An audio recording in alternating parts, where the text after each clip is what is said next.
Democratic political strategist Kristal Knight and Patriot Academy founder Rick Green join us now. Kristal, let's start with you. I guess with Whoopi threatening to quit now, she gets a couple of weeks off. We have had others comment that Roseanne Barr was fired for something she said on The View. What's the difference?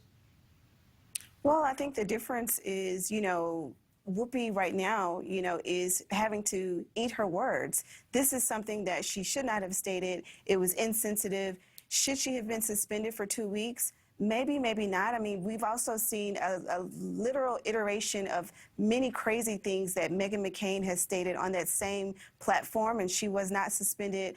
She was actually amplified by the show. And so it really depends on which end of the aisle you're looking at. But, I mean, she had the president of the Anti-Defamation League on. She apologized in real time. She acknowledged the error.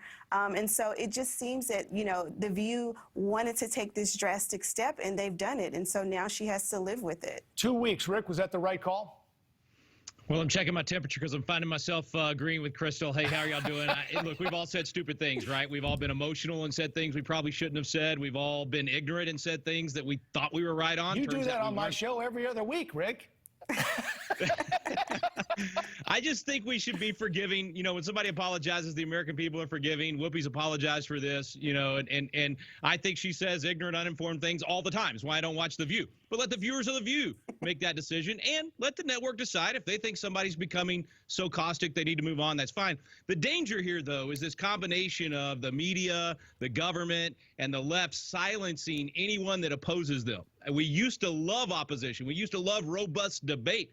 And now Joe Rogan has the best experts in the field on to simply ask them intelligent questions, and people don't even want him to be able to do that. Well, I think we lost Rick there, but Kristal, finish up on that, because where is the line on this? To his point, Joe Rogan has also promised to make some changes, but he says he's just having conversations with people.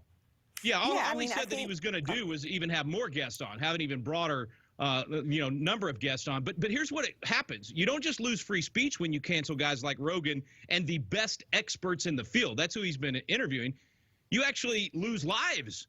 We have people die because we don't have the debate to get to truth and find treatments and prevent mistakes. This is our health we're talking about here. We ought to want robust debate. I'd fight and die for your right to say things that I disagree with. That used to be a value in America. We need to find that value again. Kristal, where is the line? Well, yeah, I think the line is what, alternative facts are. And what Joe Rogan has been spewing on Spotify are alternative facts. And so I don't think that we can say he's been... It is true. I don't think that we can say that he's been having a fair, balanced debate. He's been having a debate that has centered around ivermectin and alternative facts around COVID. And so that's what's dangerous. That's what's, crazy, wild rhetoric that he's been spewing. Be specific. You're making some pretty big accusations here. Be specific. What has he said that is an alternative fact? That ivermectin is alternative to the vaccine that's been FDA approved. 143 studies that prove that. 143 studies that prove that. Are they FDA approved? Have they approved it for COVID is the question. It's approved for human use. Has the FDA been right or wrong about most of the things with COVID? No. Well, let's answer that question, though. Is ivermectin FDA approved to prevent COVID? There is not a vaccine on the market right now that you can get in the United States that is FDA approved for COVID.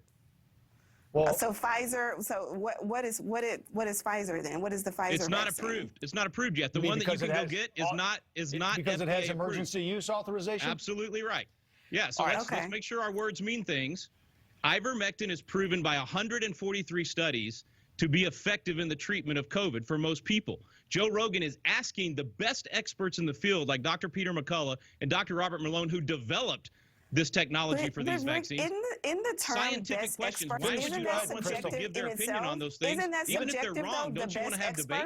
Let her finish. Go ahead, Kristal. Well, I mean, he hasn't had anyone else on. He hasn't had anyone on from the CDC to even balance these quote-unquote best experts. And so he has. I forget the guy's name. For the doctor that's the expert for CNN all the time. I apologize. I don't know his name, but he's the exact doctor. Sanjay Gupta. But Sanjay Gupta isn't from the CDC. Let's just be clear. He's a commentator. And that's part of what he said, Rogan, recently here, is that he was going to try to do more of what you're talking about, Kristal. Hey, it's great to have you guys. We always look forward to the conversation in the popcorn panel, as we call it here. Kristal Knight and former Texas lawmaker Rick Green. Thanks to you both. God bless you guys. Catch